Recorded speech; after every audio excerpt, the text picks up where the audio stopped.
Radio Universidad de Chile presenta Tras las líneas. Conversaciones con Manuel Antonio Garretón, Premio Nacional de Ciencias Sociales. Un programa del Departamento de Sociología y Magíster en Ciencias Sociales de la Universidad de Chile.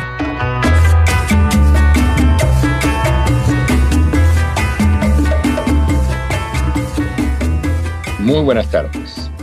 Bienvenidas y bienvenidos al programa Tras las líneas del Magíster de Sociología de la Facultad de Ciencias Sociales de la Universidad de Chile. Hoy día vamos a conversar con una muy prestigiosa socióloga en sus estudios posteriores, pero formada en psicología inicialmente y actualmente también, además de una investigadora de ciencias sociales, probablemente tal, practica aún el psicoanálisis. Y es bien interesante porque en sus estudios, en sus investigaciones, hay una presencia muy importante de los fenómenos psicológicos, como vamos a ver. Se trata de Katia Araujo.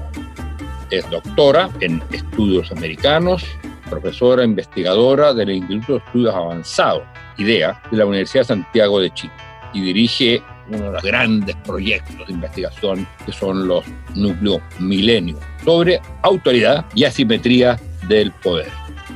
Ha trabajado en muchas universidades extranjeras donde es permanentemente invitada y ha realizado en el último tiempo muy sistemáticamente investigaciones fundamentalmente sobre las relaciones entre los individuos e individuas, digamos, entre las interacciones y el modo como se estructuran en la sociedad. Es decir, más que una de las corrientes importantes en sociología es el estudio de grandes procesos de fenómenos culturales, cómo se van desarrollando. Aquí lo que hay es un estudio de, digámoslo en los términos lo más burdos, si se quiere, de la gente, del modo como se estructuran las relaciones sociales. Y así ha realizado investigaciones sobre participación del derecho en la regulación de las personas y cuánto importa a las personas la existencia del derecho o cómo se relacionan con el derecho, los desafíos que enfrentan los individuos y cómo el individuo aislado de todo se transforma en términos de los desafíos que se le presentan, las formas de autoridad y obediencia. Ha realizado estudios sobre el lazo social y los temas de desigualdad en último libro que se llama Las calles, sobre las calles de Santiago, y también ha realizado estudios sobre política institucional y el modo como se está transformando. Tiene muchos libros. Yo señalo solo algunos que vale la pena que sepan. El Desafíos Comunes, retrato de la sociedad chilena y sus individuos, que hizo junto con Danilo Martuchelli. Las calles, un estudio sobre Santiago de Chile. El miedo a los subordinados, una teoría de la autoridad. Y coordinó, editó, dirigió un libro de reciente publicación, en medio de la pandemia, que se llama Hilos Tensados, que es sobre el octubre chileno, sobre el estallido social, al cual principalmente vamos a comenzar por ahí la conversación. Katia nos dice que lo que existía en el momento del estallido es la cristalización de un desapego y que ese desapego está vinculado a otras dimensiones, la desmesura, el desencanto, las irritaciones y el desapego. Y lo interesante es que, a mi juicio, lo que hace es poner en cuestión todas las interpretaciones que se han hecho sobre que el tema era el de las desconfianzas. Aquí lo que hay es una cosa mucho más profunda. La gente rechaza la situación, se desapega de ella, tiene irritación frente a ella. No es un problema de confianza. Por lo tanto, lo que se ha producido es una ruptura del lazo. Ahora, la manera como ella describe esto nos plantea hoy día la primera pregunta: ¿cuánto de las relaciones que fueron cristalizadas entre los individuos a lo largo de 30 años cambiaron o van a cambiar producto tanto del estallido o la pandemia? Katia, bienvenida. ¿Cómo ves esto? Y muchas gracias por estar aquí con nosotros. No, primero, muchas gracias por la invitación y un placer estar aquí. Es una pregunta difícil porque yo creo que es una pregunta que implica una previsión hacia el futuro y creo que es una de las cosas más difíciles. Siempre es difícil, pero creo que más difícil es hoy y en particular porque yo creo que lo que quizá anuda de manera muy importante la pandemia con el octubre chileno es una palabra que es la palabra transición, ¿no? Que no es la transición como se pensaba en términos políticos, pero sí como fenómenos, es decir, como encrucijada, ¿no? Un momento de transición, un momento de encrucijada. Y yo creo que eso lo hace más difícil.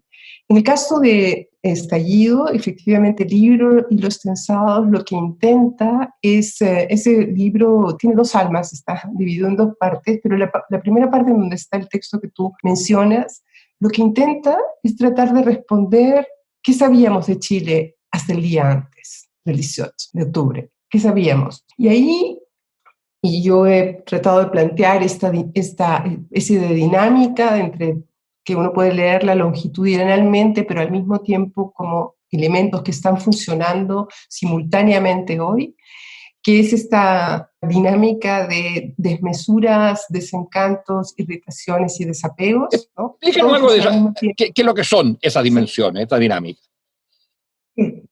Bueno, yo me refiero con eso a un proceso por el cual, por razones estructurales, o sea, en términos de las transformaciones estructurales, lo que ha vivido la sociedad chilena es exigencias absolutamente desmesuradas a los individuos en términos de lo que tienen que hacer para poder resolver su existencia social. Y eso tiene sin duda que ver con las exigencias del modelo económico, y eso yo no lo voy a repetir porque yo creo que ya se ha dicho hasta el cansancio, ¿no? Pero que de todas maneras implica nuevas exigencias laborales, un nivel de incertidumbre laboral muy alto, un abandono a sí mismos para tener que responder por sí mismos de manera individual o con sus más cercanos a la vida social. Implica una exigencia muy alta también en términos de los nuevos ideales de sujetos que tienen que cumplir, o sea, con estos valores que son como todo hecho por el esfuerzo personal, la ambición como motor, la competencia como rectora de las relaciones sociales. Y yo creo que exigencias en términos de trabajo sin fin, o sea, eso, en realidad las dimensiones, o sea, las exigencias estructurales fueron muy altas. Esas exigencias estructurales, por cierto, tienen rostro. Cuando uno habla de la estructura, por supuesto está haciendo una abstracción, pero tiene rostro, tiene actores y son disputas de poder. Y yo creo que eso ha sido uno de los rasgos muy importantes que han tenido que enfrentar y que han vivido y que han experimentado las personas a lo largo de los últimos 30, 40 años. Y eso ha conducido, me parece, a un enorme desencanto, porque el país, yo creo que sería absurdo decir que no mejoraron las condiciones de vida, pero esa mejora de las condiciones de vida, o sea, mejoró, creció, hay un montón de indicadores, sería absurdo negarlo, pero todo eso fue a costa, de manera muy importante, de los propios individuos y de las excesivas demandas. Y creo que habían muchas promesas que se crearon al mismo tiempo, y estas promesas no se cumplieron, en parte por estas exigencias enormes y que no tuvieron una respuesta, con salarios bajos, con promesas de movilidad social por educación que no se han cumplido, pero también porque en este tiempo, además de este modelo económico societal que tendemos a llamar con el nombre neoliberal, y que todos parecemos reconocer que estamos hablando, más allá de todas las disputas teóricas sobre eso, además de esto, yo creo que la otra cosa importante es que por diferentes razones llegó una enorme promesa de democratización de las relaciones sociales y de igualdad, que se topó de nuevo con lógicas sociales que no se habían movido. Es decir, esas expectativas que se crearon con esta promesa de igualdad, lo único que hicieron fue chocar todavía con las lógicas sociales que han estado funcionando históricamente en una sociedad que se caracteriza por ser una sociedad verticalista, con jerarquías muy rígidas, con jerarquías naturalizadas además, con formas de ejercicio de poder autoritario y discrecional, etc. Es decir, pero esa idea de la democratización, de la promesa de democratización, por lo tanto, el sentirse, vamos y debemos considerarnos estrictamente como iguales. Eso que no se cumple. Sin embargo, en la realidad lo que ocurre, creo yo, es que hay una transformación también en la cultura a nivel mundial y en Chile también, que tiene que ver con la sociedad digital y que apunta al tema de la horizontalidad. Uh-huh. En este lugar somos todos iguales, yo digo lo que quiero, hago lo que quiero, no tengo por qué respetar, digamos, autoridades, etcétera, me comunico cuando quiero, y esta idea de horizontalidad no es tanto la promesa que se hizo sobre igualdad, sino que la gente vive una ilusión de igualdad también, y que por lo tanto, precisamente eso le hace rechazar en el mundo real las distintas, digamos, formas de poder o jerárquicas. Ya, pero yo creo que hay diferentes fuentes, no tenemos el tiempo para hablar con todo el detalle, pero son diferentes fuentes. Yo creo que hay una parte que es la que tú dices y que en todo caso pone la base material también para una experiencia de horizontalidad. Exacto. Pero también hay promesas normativas que comenzaron a funcionar en términos de todo eso que se ha llamado los procesos de ciudadanización, que no son solamente en Chile, sino en América Latina, promovida por los estados, en los mensajes de los movimientos sociales, en las luchas por la democratización de las relaciones entre hombres y mujeres, niños y adultos, etc. Entonces, es una combinación de factores que yo creo que han llevado efectivamente a que haya esta promesa de igualdad que ha sido traducida de maneras muy particulares, ¿no? Porque en realidad hay una traducción, las ofertas normativas y las posibilidades materiales de tener ciertas experiencias tienen traducciones particulares en ciertas realidades. Y aquí esa traducción tuvo que ver con una expectativa de horizontalidad que tenía que ver con algo que históricamente era muy complicado porque no se había movido, por mucho que hubiéramos vuelto a democracia o por mucho que hubieran pasado todos los gobiernos, a nivel de las relaciones entre los individuos, a nivel de las relaciones sociales, el nivel de verticalidad, elitismo, clausura, era enorme. Las experiencias cotidianas de las personas han sido esas experiencias, en contra de esta idea. Y yo creo que la reacción, lo que ocurrió es que también ha habido una reacción respecto a eso. Entonces, es un desencanto que trae irritaciones, ¿no? Es en ese camino que está diciendo que trae irritaciones contra las exigencias del mercado, laborales, de los abusos, etcétera, pero también irritaciones respecto relacionales, y que trae, en muchos casos que yo creo que sí, efectivamente, como tú decías al comienzo, probablemente es lo más preocupante de todo, esta proceso de desapego. Yo sí creo que es una de las cuestiones importantes entre irritación y desapego. Y yo creo que si uno toma estos escenarios del 18 y el escenario de la pandemia, uno puede ver cómo irritaciones y esta dimensión irritada de las relaciones sociales y este desapego están funcionando permanentemente en muchos de fenómenos que estamos viendo. Y yo creo que es esa irritación, ese desapego, etcétera, etcétera, y todo lo que hemos visto en el 18 y lo que vemos hoy día en la pandemia, pero a la pandemia a nivel global, el 18 a nivel local, tiene que ver con eso que yo decía al principio. En mi opinión, el 18 encontró a Chile en un momento de ardua recomposición de los principios, de las lógicas sociales. Hablamos del 18 de octubre, ¿no? Sí, perdón, el 18 de octubre. Sí, acuérdate que aquí si se dice el 18... El 9 de septiembre, sí. Las prácticas, o sea, los principios que han ordenado nuestra vida en común estaban agotados. Son principios que nos han regido por décadas y algunos por el siglo, porque esos principios gobernaban las relaciones sociales más ordinarias por siglos. Esos están agotados y estaban en tren de recomponerse, y lo que yo creo que está ocurriendo es eso, es que ese camino de recomposición de esos principios, lógicas, partir de las lógicas sociales que construimos lo que es lo común, terminó siendo resuelto de esta manera. O sea, pero que se estaba viendo, y esa recomposición de cómo ordenamos nuestra vida en común, de cómo hacemos el mundo de vida para todos, cómo hacemos la vida, cómo pensamos en lo común, etcétera, tiene que ser reconstituido. Y hoy hay señales que en esa reconstitución lo que está ocurriendo es más bien una enorme polarización y no estamos consiguiendo, o sea, que ese proceso sea de otra manera, por diferentes razones. No es una crítica, es una descripción. Yo creo que por eso decía, es un momento de enorme recomposición en ese momento, al que se le suma la pandemia, porque la pandemia, de nuevo, es un momento que yo creo que es el primer gran signo de una enorme transición, que es una transición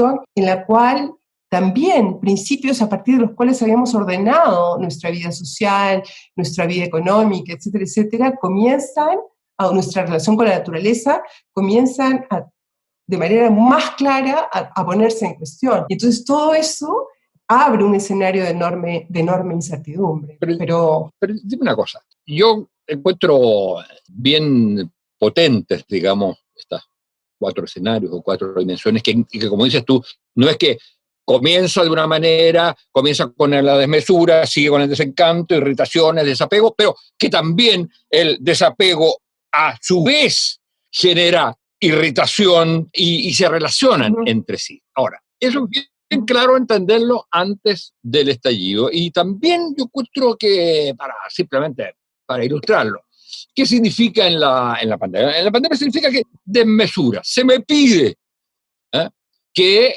viene toda esta amenaza, se me pide que yo me comporte de cierta manera y no tengo entonces manera de resolver los problemas de la vida cotidiana que me siguen aquejando. Eso me produce un desencanto, porque además me doy cuenta que, digamos, las enfermedades, los contagios siguen aumentando, pese a que se me pide todo lo que se me pide. Sin embargo, el contagio sigue aumentando. Eso me hace tener rabia, y esa rabia o irritación me lleva y todo esto me lleva, digamos, a decir, bueno, ya tampoco me interesa, no creo en que vayan a resolver el problema en la pandemia.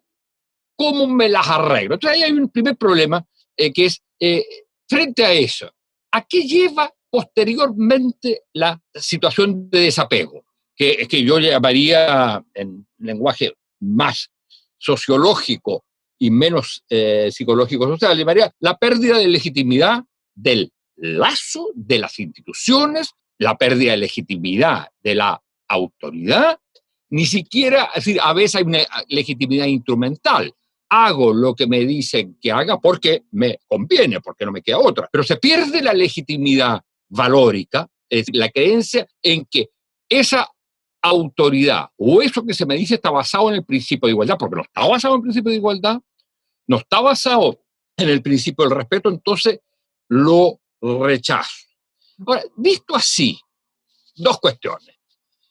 Una primera, no es un enfoque que hace ver que los individuos son unas víctimas, y son solo víctimas de un orden que no han creado, que no tiene nada que ver con ello, que se les impone y que por lo tanto lo rechazan y se desapegan. No hay, digamos, los individuos son solo víctimas o son también sujeto de eso que se ha construido, son solo víctimas de un poder. Y segundo, ¿cómo se sale de una situación generalizada de desapego o, digamos, en los términos generales, de rechazo a la sociedad, de rechazo a las instituciones, de rechazo a formar parte de una comunidad política, porque no creo que esto sea una comunidad política? Bueno, yo pienso, lo primero es que yo quisiera decir, bueno, el texto está escrito en términos que tenía que llegar a un público más amplio, y creo que intenta hacer esa resonancia, pero desapego, por un lado, pero desapego más, yo creo que es más englobador que solamente el problema de la legitimidad, porque como lo han mostrado los estudios, por ejemplo, sobre las cuestiones de la nación, otros estudios también históricos que lo han retomado desde ahí, el apego no solamente es producido por una cuestión de legitimidad, eso es una mirada bastante weberiana, hay otras dimensiones que están siempre en juego, cuando uno se apega, como uno no se desapega, creo que va más allá de la creencia. Entonces, pero eso es quizá una cuestión que necesitaría más tiempo para discutir, pero que creo que es muy importante. De todas maneras, yo creo que, y es largo todo lo que has preguntado, pero lo que yo pienso es que esta idea no es una idea de que las personas sean todas víctimas, ¿ah? O sea, explicar cómo la sociedad ha ido construyendo y cómo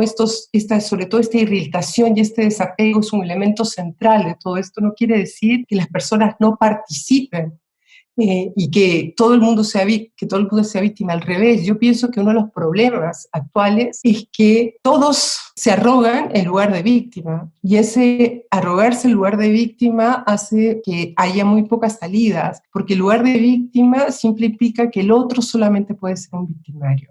Y si el otro solo es un victimario, no tenemos ninguna manera de encontrar, no sé, o sea, lo que te queda es la retaliación, pero no el diálogo o la conversación. Entonces, no estoy planteando, no creo que sea una manera de tratar de entender esto solamente como que todas las personas en Chile somos víctimas de razones estructurales. Al revés, yo creo que uno de los riesgos hoy es mantener, y lo digo en serio también por las cosas que yo veo, es volver a un análisis estructural. Yo creo que en la actualidad, cuando uno ve los periódicos, cuando uno ve lo que nuestros colegas están discutiendo, a veces a mí me preocupa que estamos volviendo a un análisis puramente estructural, en el que ahí sí lo que acontece es que tú puedes hacer una especie de lectura de la dominación de todo el mundo es víctima, pero si tú tomas una perspectiva relacional, que no es solamente en esta idea de la estructura explica todo, es imposible pensar en la cuestión de víctima. La interacción te implica agencia de todos lados. Y en ese caso, por ejemplo, yo puedo dar muchos ejemplos. O sea, el hecho de que las estructuras que hayan desafíos estructurales bien específicos no determinan la respuesta.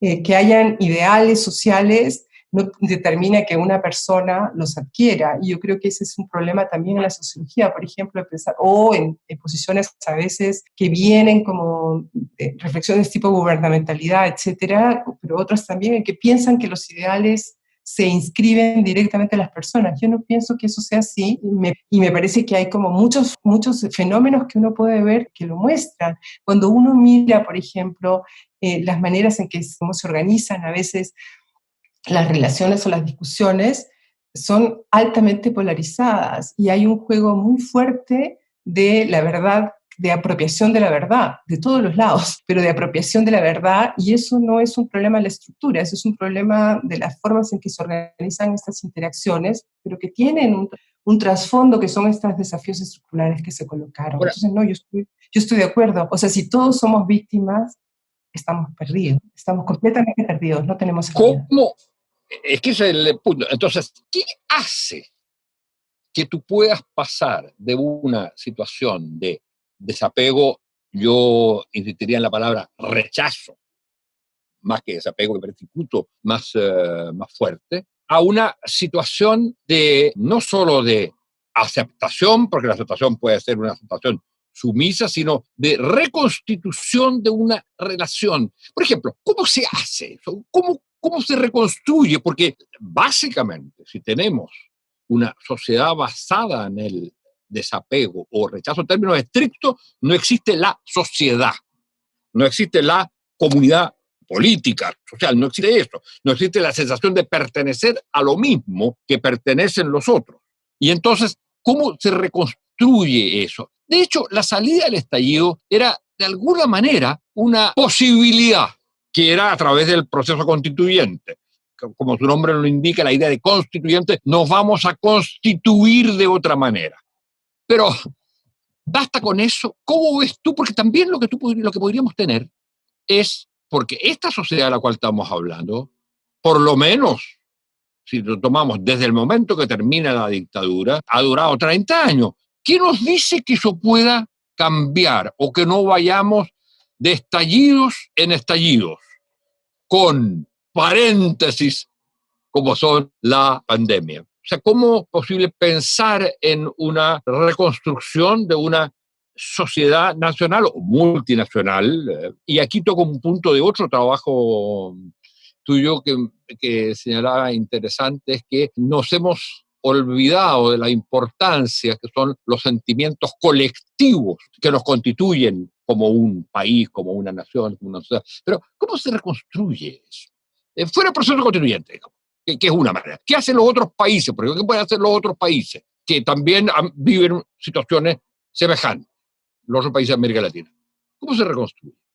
Yo creo que es difícil, larga, no tenemos tanto tiempo la respuesta, pero quizá podría dar algunas brivas respecto a esto. Para contestarte una de las partes, una de las cuestiones, te voy a contar un resultado de una última investigación que yo hice. Lo que yo encontré es que las personas sentían que vivían en una sociedad en las cuales tenían que encarnar ideales que ellos encontraban moralmente inaceptables. Y yo creo que esa situación eso es lo que se puede expresar violentamente o no violentamente, es algo central. Entonces yo creo que la Constitución es importante por muchas razones concretas, pero no solamente simbólicas, sino que creo que es una manera de empezar a pensar que efectivamente nosotros tenemos que hacer una enorme reconstitución de la idea de lo común, que es la que no tenemos. Y eso, tengo que decir, es una especie de exacerbación de esta polarización que hace 40 años que no termina, o más, 50 años que no termina en el país. En el fondo es un país muy dividido de diferentes maneras, con una división moral extremadamente grande que no fue resuelta en su momento y que lo único que ha ocurrido se ha ido agravando. No solo no fue resuelta, ha sido utilizada políticamente, por lo menos en los últimos 30 años que han habido elecciones. Entonces yo creo que por ahí es una cuestión como empezar, o sea, cómo uno puede producir ciertos arreglos, ciertas clases políticas, clases dirigentes, proyectos a futuro que resulten edificantes para las personas, porque las personas han terminado por encontrar que no hay nada edificante con lo cual puedan identificarse dentro de la sociedad. No le creen a nadie, encuentran que nada es algo suficientemente edificante como para hacerlo parte de uno, y por eso es que yo hablo permanentemente del desapego. Ahora, como efecto de desapego, yo puedo simplemente retirarme. Yo escribí hace poco un trabajo en el cual lo que yo discuto es una cosa esencial, que parece una tontería, y en esta investigación en la que estoy contando, todos querían irse al sur, a vivir al sur. Y yo creo que si todos nos conversamos al costado, casi todo el mundo que vive en Santiago se quiere ir a vivir al sur. Pero ir a vivir al sur es un exit, ¿no? O sea, es una estrategia de exit, de irse de salida. Y de irse de salida a una sociedad en la que no hay nada que los ligue. Y esa es una salida. O sea, eso es una expresión del desapego. La otra expresión del desapego es crear mundos normativos propios, que es lo que también está ocurriendo. Otra expresión del desapego es simplemente la rabia, o sea, como convertirla en oposición y rechazo ciego, donde ya no quieres ver nada. O sea, otra es, o sea, yo no estoy diciendo que sea todo así, ¿eh? Porque hay un enorme compromiso. Lo que yo estoy tratando de entender no es solamente a un grupo, estoy tratando de entender en mis trabajos es a la sociedad en su conjunto. Entonces yo pienso que hay un enorme trabajo, hay que tomarse en serio que esto no es solamente un cambio del modelo neoliberal, no es un cambio del modelo económico, es un cambio de los principios que han regido hasta ahora las relaciones entre los individuos. Y eso significa jerarquía, formas de ejercicio de autoridad. Tenemos que reinventarnos respecto a eso. Tenemos que reinventarnos respecto a los principios del respeto, a los principios de las responsabilidades, a una sensibilidad que, por ejemplo, las élites políticas no han tenido, no sé, con todos estos pequeños escándalos que aparecen en todos lados. Entonces, creo que es algo a largo plazo. Los lazos, como uno sabe, en sus historias familiares o en sus historias amorosas, son algo que se pueden destruir muy rápidamente y que demora mucho tiempo reconstituirlas, pero creo que hay que empezar por discutir sobre eso y a tener una conciencia de que esto no es solamente un problema de redistribución, es un problema de que las personas que distribuyamos de manera diferente los bienes sociales, es un problema de anular ciertas discriminaciones, pero es un problema que va mucho más allá de eso, no es solamente económico. Muchas de las personas, solo para terminar, muchas de las personas, los estudios sobre trabajo lo muestran, no es lo más importante que les paguen más, y es muy importante que esos salarios cambien, sino que les reconozcan lo que hacen. Y es increíble que los estudios sobre trabajo te digan en Chile que lo que más quiere la gente es que le reconozcan lo que le hacen. Tenemos un problema. Ahora, señalaste un punto que a mi juicio es crucial. yo creo que la sociedad chilena tiene varias llagas fundantes. Una es, lo que ocurre con los pueblos originarios. Y yo diría que la dictadura es una llaga, una herida fundante. El tipo de división que generó y que polarizó es muy diferente al tipo de polarización que existía antes, donde de alguna manera competían, conflictuaban bloques políticos sociales que se sentían parte de lo mismo, que trataban de llevar sus ideas al poder, al gobierno.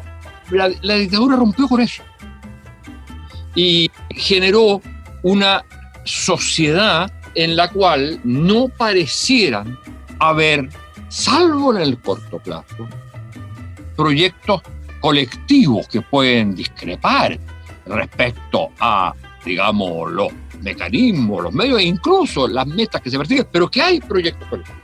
El último de los proyectos colectivos yo creo que fue recuperar la democracia y en parte uno diría el intento del segundo, en mi opinión, del segundo gobierno Bachelet de refundar el modelo económico social, incluso abriendo la posibilidad de la transformación constitucional. Pero hoy día estamos realmente en una sociedad dividida, y esta división es tan profunda, como tú bien dices, su reconstrucción es una tarea de largo plazo, pero que no es esperar un momento que llegue al final, sino de reconstrucción compleja, de alguna manera, día a día.